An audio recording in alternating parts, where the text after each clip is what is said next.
weather that storm doesn't mean that the rain isn't hitting you. It doesn't mean that the wind is not blowing off your shutters. It doesn't mean that you're coming through it 100% intact. You are being battered. And it just means that when the storm is over, you're soaking wet, you're exhausted, your house is trashed, the shutters are everywhere, but you're still standing.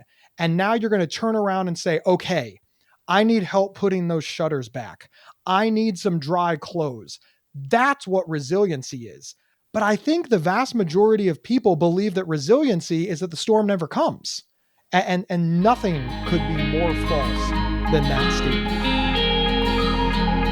You're listening to Inside Bipolar, a Healthline Media podcast, where we tackle bipolar disorder using real-world examples and the latest research. Welcome back to the podcast, everyone. My name is Gabe Howard, and I live with bipolar disorder. And I'm Dr. Nicole Washington, a board-certified psychiatrist.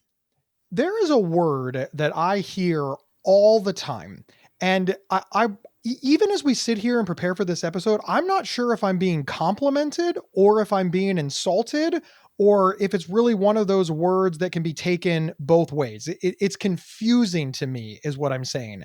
And that word is resilience.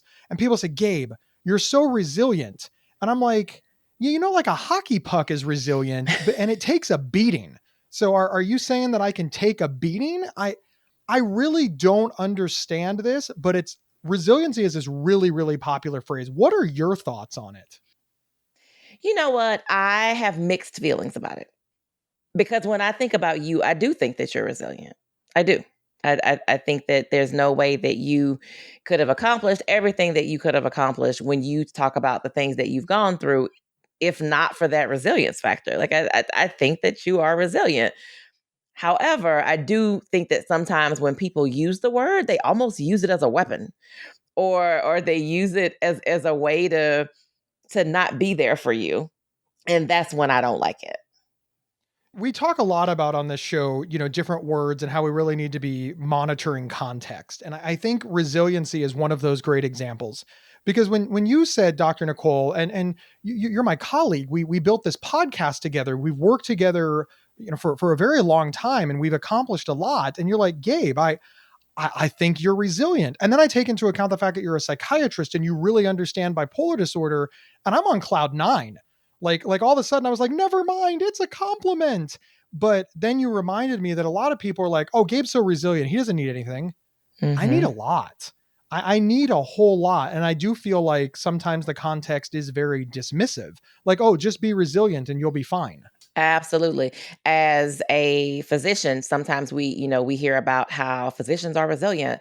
And a lot of physicians feel like that then creates this scenario whereby you feel like you don't have to respond to our current physician mental health crisis, right? So because we're resilient, we'll bounce back, we'll figure it out, we'll adapt. So they don't really need any support in that area. That is a negative. As a Black person in this country, a lot of times we talk about how resilient our underrepresented groups are and how resilient they are. Well, they've had to be resilient. Otherwise, we wouldn't still be here. Don't get me wrong. I want to be resilient. I want to be able to withstand tough things. I mean, the definition is able to withstand or recover quickly from difficult conditions. I don't think there's anybody living with bipolar disorder that, one, doesn't want to be that, and two, can't relate to doing that. That's the whole reason that we go to our Dr. Nicole's, that we go to therapy so that we can bounce back from difficult situations. Mm-hmm. But where I, as somebody living with bipolar disorder, get frustrated is that it's like, well, people with bipolar disorder are resilient, so therefore you should be able to bounce back. Whoa, wait a minute. You think that resiliency is what, like a symptom of bipolar disorder? You think that resiliency comes along with bipolar? No. If I am resilient, it is not because of bipolar disorder. It's because I've put in a lot of hard work and because I have to be. I don't think resilience is something that people want. I think resilience is something that people do because they have no other choice. Absolutely. We'd love to all be in situations where we don't need to be resilient, where life just goes really well and according to schedule and as planned. We'd love to not have to flex our resiliency muscle. We would 100% like to do that. It really reminds me of like if you get hurt right Mhm. now, and I'm speaking as an almost 50-year-old man, and I'm going back to my childhood, and I would get hurt, and somebody would come up to me and say, "Gabe, you're a strong man. You can get over that. Gabe, you're a strong man. That didn't hurt. Walk it off, Gabe. You're a strong man." And you're probably thinking like, "Wow, that sounds like really toxic masculinity," because we've learned a lot in the ensuing decades. But I want to tell you that it cuts both ways. On one hand, I do want to be strong. I don't want to be injured for life. I don't want to be hurting. I want to be able to walk it off. But I also don't like the fact that you're dismissing my injury. I just got hurt. You're clearly aware that I got hurt. And instead of discussing that I got hurt and how to prevent it or how to console me, you're instead telling me to be tough. Mm. And whenever I hear this resiliency talk, I feel like nobody wants to address the trauma of a bipolar diagnosis or the trauma of suicidality or the trauma of depression, the trauma of mania. No, no, no, no, no, no, no. They want to fast forward and skip ahead to the part where you're over it and then compliment you for getting over it. But they don't really want to discuss the journey. So they're Mhm. willing to acknowledge that you have bipolar disorder and that you went through some stuff. And they're willing to talk about the fact that you got over it, but that middle piece is missing. And that's where I feel that it's very dismissive and lacking. From people who are very close to you, who have that level of intimacy with you, I think you're right. It it's hard. So for the loved ones listening, this is for you. It is very helpful for your loved one to hear you say how resilient you think they are. For people who love you, I think that's great. I mean, wouldn't you want to hear that from your family? Don't you want to hear your people that love you say, "Wow, okay, like you've done so great." I think it's great to hear people talk about your resiliency, but I think you also have to, in that same breath, say, "But what can I do for you?" Like, I realize that you're resilient and that you've done all these things and you've accomplished so much, but is there anything I can do to aid in your resilience? Is there anything that I can do to help you during this time? Because sometimes folks just get tired and they've been resilient. And maybe this is a time where that resiliency muscle is not quite as strong. It is not able to be flexed like it has before. Maybe this particular thing that has taken them down this time is a little bit different. They're in a different space. I think you can celebrate somebody's resilience, but also be there to find out, well, what can I do to aid in your resilience? I want to specifically answer your question about how would I like it if a member of my family told me that I was resilient. And I'm going to give two answers. One, yes, I would like that. I would like it now, though. I wouldn't have liked it in the beginning because in the beginning, they did not understand bipolar disorder. They did not understand what I went through. They did not understand my fears. They did not understand my concerns. They Mhm. just came out of the woodwork with all these platitudes. You can do it. You're strong. Pick yourself up. I've never seen you wilt in front of a challenge. And that did not feel like a compliment to me. That felt dismissive. Yes. So once I Yes. once I got the feeling that they understood, Mhm. then it made a world of difference. Again, I'm going to go back to you at the beginning. You're a psychiatrist and I respect you a lot. So you telling me that I'm resilient means a lot to me.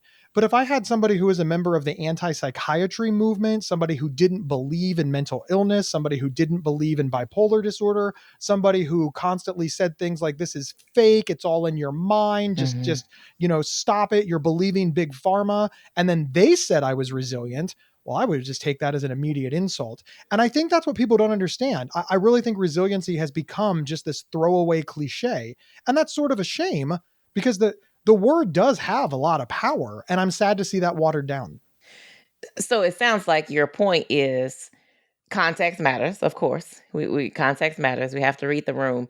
But it sounds like what we're saying for the person who's living with bipolar disorder, and you just tell me if I'm wrong, because I'm trying to make sure I understand this. What we're saying is that for the person living with bipolar disorder, especially early on in their illness, it's unfair to that person and their experience to compare their diagnosis of bipolar disorder, their conquering, in air quotes, their bipolar disorder with any previous things they've had to deal with in life, because they're apples and oranges. They're not the same. I think it boils down to toxic positivity. I think you've got most of it. Okay. I think when somebody is going through a hard time and all you want to tell them is how it's going to be okay and how it's going to be positive, it's not Mhm. as helpful as people think. And one of the things that I don't think people understand about bipolar disorder, and I'm including my bipolar peeps in this, is just how long this takes. I would be willing to lay some pretty serious money that there's people listening with bipolar right now that don't realize this is going to take years. Mhm. So they don't even realize yet that these cliches are about to catch up with them because it sounds so reasonable. Oh, you were just diagnosed with a serious illness. You're going to be okay and you can do it. Oh, thank you. And I think this puts people behind the proverbial eight ball because they think that they just have to try really hard and be positive and they will beat bipolar disorder. And it doesn't work that way. And I do think it sets up people to fail. I think it set me up to fail because Dr. Nicole, I truly believed that I just had to think positive, follow my Dr. Nicole's orders, and I'd be Mhm. fine. And if only it was that simple. We wouldn't even need a podcast if it was that simple. Well, I think our loved ones, they don't know what to say. They're at a loss for words. They want to be encouraging. And I don't think most of them are trying to be dismissive. I mean, there may be some people who are like, okay, bipolar disorder, figure it out, take your meds, do what you're supposed to do, it'll be fine. But those are also probably the pull yourself up by the bootstraps kind of people. We don't listen to those people. They don't know what they're talking about. But I think most family members, most people that love you after a diagnosis, they just don't know what to say. So they want to say things like, yes, this may be hard. This is going to be a long road, but we believe in you. We believe that you can thrive despite this diagnosis. Is that a bad thing to say that to a loved one? I don't think it's a bad thing, but I think it can potentially be premature and or incomplete. So one of the things that I think that we misunderstand about bipolar disorder is that bipolar disorder can be bad and something good can come out of it. And I think we miss that. So for example, bipolar disorder is bad, Mhm. but me managing my symptoms, learning to understand it, and creating this podcast with you was good. And I would not be sitting here if it wasn't for bipolar disorder. Both of those things can be true. We're literally sitting here right now because 20 some years ago, I was diagnosed with bipolar disorder. That is a good thing that came from it, undeniable. But if we give all the credit to bipolar disorder, we've gone too far. Yeah. But if we give none of the credit to bipolar disorder, then we haven't acknowledged a core truth that the things that happen to us inform our life decisions and inspire us. So, to get back to your very specific question, is it bad if your family members compliment you? Absolutely not. But if they're not helping you with those compliments, then it's sort of like looking at somebody who's stuck in a hole and saying, oh my God, I believe that you can get out of it, and then leaving them there. You're not going to Okay. get help. You're not going to get a rope. You're not going to get a ladder. You're literally just leaving them in the hole because you believe in them. And I think that's how a lot of people with bipolar disorder feel. So you can say the words, but there must be action behind the words. Back it up. There has to be support behind you got to practice what you preach. You got to talk in the talk, you got to walk the walk, all that good stuff, right? Which is how, when I talk about resilience, how I feel about the systems, because I feel like the systems let us down, because the systems are like, oh, but they're so resilient. Look at everything they can accomplish. They're so resilient. We don't have to provide extra case management support. They don't need those RSS people. They don't need those recovery support people, those peer specialists. They're going to be fine because they have all these other things. So your family members, your loved ones are in that same vein. We're saying, if you're going to give me all the lip service about how resilient I am and how I've overcome things, then you need to be there to support me through all that stuff. I think that is where resiliency gets let down. People think that it's enough all by itself. And it's not. I think complimenting me is a great thing. Pointing out my resilience is a great thing, but it still needs to come with resources. I believe, like you believe, Dr. Nicole, that more often than not, we say, well, I think people can do it on their own. They're very resilient. They're very tough. They're very capable. And that's why we're going to cut this funding and deny them these resources. And then when they fail, we don't say, uh-oh, we made a mistake. We blamed them for not being resilient. And I think a lot of people with bipolar disorder, specifically the people who are still listening to this topic on this show, they feel very trapped by this word because maybe they don't feel resilient, and yet the entire system is telling them that they should be. Well, once again, I think resiliency needs to be taught as well. Mhm. I'm not resilient because bipolar disorder made me resilient. I'm not resilient because I was born resilient. I'm resilient because I was forced to be. That's number one. And number two, because people gave me skills. There was a lot of Dr. Nicole's, a lot of therapists, a lot of peer support specialists, a lot of groups, a lot of friends, a lot of family members, a lot of articles, a lot of podcasts that all inspired me to try. And even then I failed. That's the other thing. Resilience is always looked at as like magical force field that prevents you from failure. You can fail and still be resilient. So you don't feel that there are people who are, what's the word I'm looking for? That are, I guess it's the old nature versus nurture with resilience. So you don't think that there are people who, for whatever reason, are just born with, I don't know, for lack of a better term, the resilience gene. You don't think that there are people out there who, because I think it's so vague and broad and such an abstract concept that I don't know that we always know, like, how is this person able to survive these really horrible things? How? I do think that some people are naturally more resilient than others, but I also think that people are naturally more a lot of things than others. For Mhm. example, I have no natural drawing ability, but if I practice, I can be better than I am now. Now, other people with zero practice whatsoever are incredible artists, but they can still improve as well. Yeah. Let's draw this into professional sports. And the reason that I say that is because they're watched 24/7. We film their practices, we film their eating habits, we film their everything. And even elite athletes don't perform the same way year after year, and the pundits are all over it. They're like, "Well, I'm not surprised. He got married this year and he took all this time off and we saw him eating chicken wings and his performance went down 10%. And I can't help think that 1% body fat weight gain season over season contributed to that. What do you think, Donald?" Well, I couldn't agree more. I mean, he really took his eye off the prize. We're not underestimating or removing that raw talent, Mhm.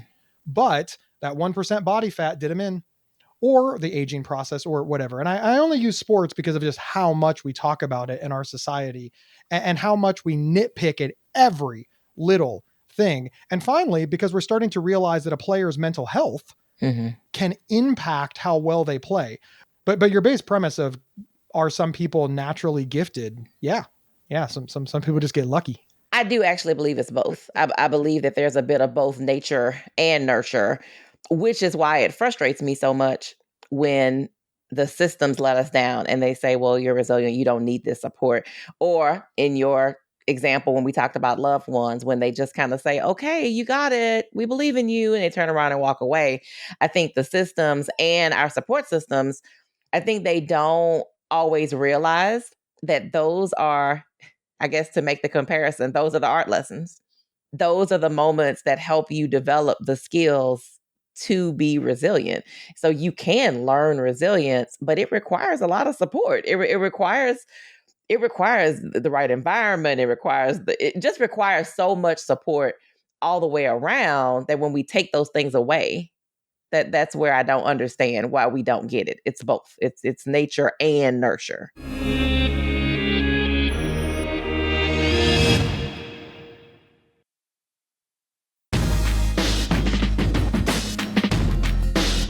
And we're back discussing resilience and bipolar disorder.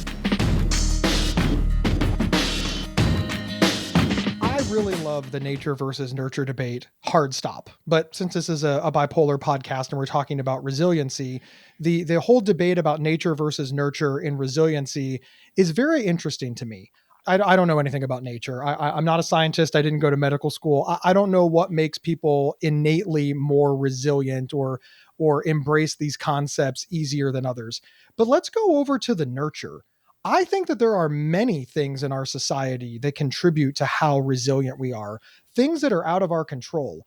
I have to disclose, being a white male is going to make me more resilient than other members of the population. It's just a privilege that I was just born into. It was inherent and lucky. Being middle class, having a good family, All of these things give me confidence and resources that are naturally going to make me more resilient. I don't know if that falls under nature or nurture, but I got to tell you, there's just a lot of unfair things, I think. And I think that's worth noting on this podcast. There are definitely environmental things, system things that can add to a person's resilience. So I think you're 100% correct. When we think about the nature part, we do have to think, are there genetic predispositions out there? Does a person have, I mean, I joked about there being a resiliency gene, but do we know that there isn't something genetically that makes a person a little bit more resilient than another? We don't. There may be other biological factors that we aren't aware of. It may be just an innate personality or temperament thing for you that just sets you up to be more resilient. Those are the nature things. But you're 100% right. The environmental factors and maybe some of the nature things set you up to thrive more in the environment. So if you have the resources, if you are a white male, in this country, things may be a little bit more accessible or easier for you. So it is your biology and the nature part of it that allows you to be nurtured a little bit more in the world that we live in. I do think that we need to understand the interconnected nature of sex, race, socioeconomic status, culture in resiliency. And that's a very difficult thing to understand. But I don't want to delve too far into it in the podcast because we're not experts in that. And that's not what the show's about. But I think it's really important that we acknowledge that resiliency is not one size fits all. What one culture or one age group or one gender considers resilience may look very different in another culture, in another gender, in another age group, in another family. Let's just boil it down to what our families consider to be resilience. And that's obviously going to impact how we feel. I guess I just want to really acknowledge that this isn't a one size fits all thing, which is one of the reasons that we just can't give you a definition of this is resilience and this is not resilience. Although that podcast would be infinitely more interesting. At least it would be definitive. It would be definitive and likely wrong. And likely wrong. I like that you said and likely wrong because I do think that some of our listeners have an idea of what they believe resiliency is because they've absorbed those messages from other people or they read it on the internet or they heard it on a podcast. We have to be much more nimble than that. Resiliency can be as simple as I got out of bed this morning. I resisted the urge to stay in bed all day and I got up and got dressed. That is an incredible amount of resilience for people who are experiencing bipolar depression. And I think we need to acknowledge that. Agreed. We don't give people credit for the little things. And we think of resilience sometimes as, oh, I'm so resilient. I have a career and a spouse and I own a house and I own 2 cars and I take my kids on vacation. But there are very small things that people do on a day-to-day basis when dealing with their bipolar disorder that are small signs of their resilience. And you just build on those small things until we can get to those bigger things. One of the reasons that I want to make sure that people understand that it can be learned is because I don't want somebody who was not gifted with resilience, like me. I was not gifted with resilience. This did not come easy to me. I was ready to quit immediately. I do think that society and especially people making decisions, they just believe that people with mental illness are just so filled with resiliency. This is an outcome. This is because we have to be because you've abandoned us. Yeah. I'm not blaming you personally, Dr. Nicole, but unfortunately, you're on that side of the aisle. I am on that side. But you understand what I'm saying? Like we're all resilient because we were forced to be, and that's what I mean by it's this double-edged sword. Hey, I want to be resilient. Yay! But now you're denying me basic human rights because after all, I'll just figure it out because I'm so resilient. And we can't put a timeline on it. We can't say that you should bounce back quicker than this, but that's what the system does because they have to set parameters and define things. So they say, oh, you can only get this many sessions of this particular treatment option because that's about how long it should take you to recover and that's your bounce back time. You get this many sessions. That's what it should be. Our loved ones are like, listen, we've been here with you for the past year. But, we don't know. Can we keep doing this? Like, why is it taking you so long? Why can't you pull it together? We need to be mindful of the fact that it can take time. I mean, I can't draw a straight line with a ruler. My biggest art accomplishment are those little hand turkeys I learned how to draw in elementary school. That's all I got. That's it.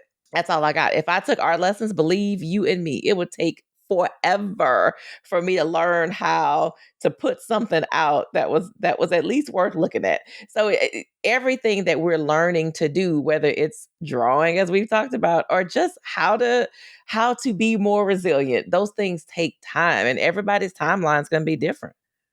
I want to pull as much out of this analogy as we can, Dr. Nicole. You said that the best art that you could do was those hand turkeys. I would like to point out we were taught that trick. We were Yes. taught to outline our hand, and then if we did it a certain way, and we put the little, what are those things called that are on roosters? Little gobbly thingy, little rooster feathers, right? If we decorated it right, it would look like a turkey. That's not something we invented. Could you Yeah. imagine if we looked at a whole room full of 3 and 4 year olds and just said, make turkeys? And then we judge them on what their turkeys looked like, because it's not innate to trace your hand and add that. That's something that we had to be shown. But Mhm. because all of us were shown it, we got our first taste of art. Yes. The issue that I've always had with resiliency is it really just reminds me of platitudes and cliches, and you can do it. It's not even as robust as trace your hand and turn it into a turkey. It's even less than that.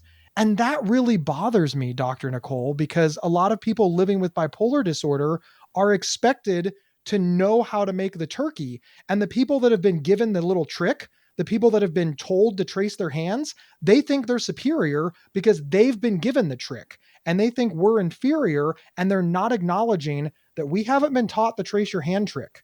And that's what really leaves us vulnerable. And I mean vulnerable from society and vulnerable from ourselves. I think resilience just speaks to your ability to adapt in spite of the thing. And I think like it's in spite of. So yeah, I'm resilient in spite of this really crummy thing that happened to me. It happened, it's bad. I mean, you've mentioned how in previous episodes you've talked about how just because I'm surviving and thriving in this thing, it doesn't mean I don't wish I never was diagnosed with bipolar disorder. I mean, it doesn't mean that you recognize that this is crummy. This is terrible. I have to sit with it. It's not going anywhere. This is not something I'm going to get over. This is something I'm going to move through. And in a lot of ways, with bipolar disorder, you're not even moving through it. You're like walking side by side with it all the time. You're walking, keeping your eye on it at all times because you know it's there. Post traumatic growth is more of like, I'm better because of this thing that happened to me. So maybe they're very distant cousins instead of first or second cousins, because that actually says, like, oh, yeah, I'm a better individual and a better human because I have bipolar disorder. And I don't know anybody with bipolar disorder who would tell me I'm a better person because of my illness. I just don't know anyone like that. I do think that that is giving bipolar disorder way too much credit, but I think maybe you're taking it too big, right? So in post traumatic growth, we talk a lot about how one of the biggest traumas that befalls the average person is the death of a loved one. Mhm. And then people say you use post traumatic growth so that you are better after they pass away. Now, some people could interpret that as, oh, well, then their death made you better. No, no, no, no, no, no, no. Post traumatic growth teaches us that their life made you better. Their teachings it made you better, and you accepting that death is a natural part of what we're going through as humans. It's a natural part of the human experience, and remembering who they were and what they meant to you and continuing to move forward made you better. The death still sucks. And I do believe that there are things about people that get better after a traumatic experience. That there are things that can improve. So I would say for somebody who has a history of bipolar disorder, you've been hospitalized, you've met people and seen people and had conversations with people you probably would never have sat down and had a conversation with aside from being on that inpatient unit and getting to know people. I would say I know patients personally who have felt like their life has been forever changed by those experiences. And yes, the negative of I was involuntarily hospitalized, I was given medication, I was diagnosed with bipolar disorder, that's the bad part. But they also have a better appreciation for people in general. And they come out of those experiences saying, I've been very judgmental in my life about people and their experiences. And I feel like I'm a little bit of a more compassionate person now. And that is a thing that I would not have experienced had I not had that experience. So I do believe that there are things about people that they can say have improved. Maybe you value the people around you more. Maybe you learn to nurture those relationships more. Maybe you've learned to value your own accomplishments more because it's been harder for you to achieve things. Maybe those are things that are positive that can come out of it. But I do think the line gets blurred sometimes, and with the way we see people talk about post-traumatic growth, sometimes maybe they overshoot with how they talk about it in a way that's like, well, that doesn't make sense. I think it's really important to understand that you can still think that something is bad and learn from it. Bipolar disorder and being diagnosed with bipolar disorder and my feelings of worthlessness and loneliness and feeling like garbage and thinking that my mother and grandmother would be happy at my funeral if I had died by suicide. All of those things are terrible. They're terrible and they're awful. And I am so incredibly sad that I had to go through them, because now I realize how unnecessary it was, that if I could have just gotten help sooner, I could have potentially saved myself from going through that trauma. But I can't go backwards. All of those things did happen to me. And as I understand post-traumatic growth and resiliency, and one of the reasons that I do cling to it ever so slightly is because it was a wonderful feeling to learn that my mother and grandmother would have been devastated if I died. Truly understanding what I mean to them is a gift. And being able to articulate back how much they meant to me, how much they mean to me, is also a gift. You have to be in the right spaces to build that resilience, to be able to even recognize the things in you that have improved since your diagnosis. You have to be in the right space for that to be made clear to you, because sometimes you don't even see those things in that way. Sometimes you need somebody to point that stuff out to you because you can't always see it. Gabe and I can't do that for you. You need to be in community with people that can do that for you and can provide that for you. You got to be in the right space. The last thing that I want to touch on before we mosey off into the sunset, Dr. Nicole, is how resiliency is active. And I think a lot of people hear it as passive. I think in order to be truly resilient, you have to be doing things. And I think more often than not, we think resiliency is like a force field that builds around us and it protects us. I think resiliency is an act. It's an act of us doing something. It's an act of us being resilient. And I don't think it's a force field. I'm curious as to your thoughts on that, because the internet is decidedly mixed on this. I believe it is active. It's something you have to keep working at. It's like recovery. Recovery is not, oh, I'm here and I'm done. I don't have to do any of the things. Recovery is active. Being in recovery is an active thing. Being resilient, working on your resiliency, building those skills, putting yourself in the right environments for your resiliency to shine. Those things require work, and it never ends. So no, I agree with you 100%. I want to make sure that everybody listening knows that if you're not resilient, you can become resilient. And no matter where your level of resiliency is, it just determines how much work you have to put in. Nobody said that this wasn't going to be work.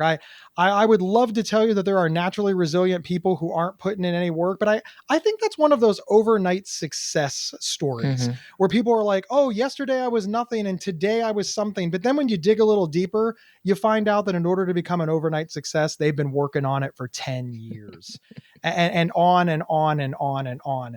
Recovery is active.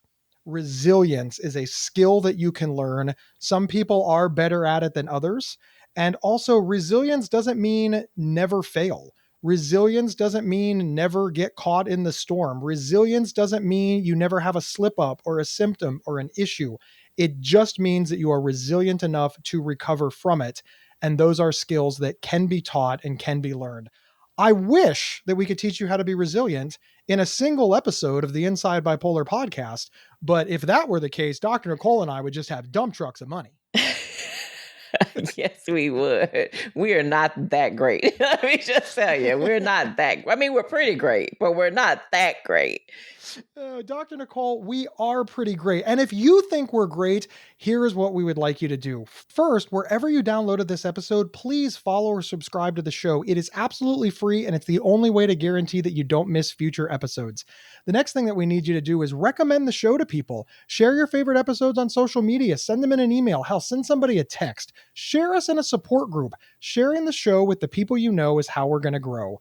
My name is Gabe Howard, and I'm an award-winning public speaker, and I could be available for your next event. I also wrote the book Mental Illness is an Asshole and Other Observations, which you can get on Amazon because everything's there. But if you want to get a signed copy and get some free swag, or if you just want to learn more about me, head over to my website, gabehoward.com. You can also follow me on TikTok and Instagram at Ask a Bipolar. And I'm Dr. Nicole Washington. You can find me on all social media platforms at Dr. Nicole Psych to see all the things I have my hand in at any given moment. And we will see everybody next time on Inside Bipolar. You've been listening to Inside Bipolar from Healthline Media and PsychCentral.com. Have feedback for the show? Email us at show@psychcentral.com. Previous episodes can be found at psychcentral.com/IBP or on your favorite podcast player. Thank you for listening.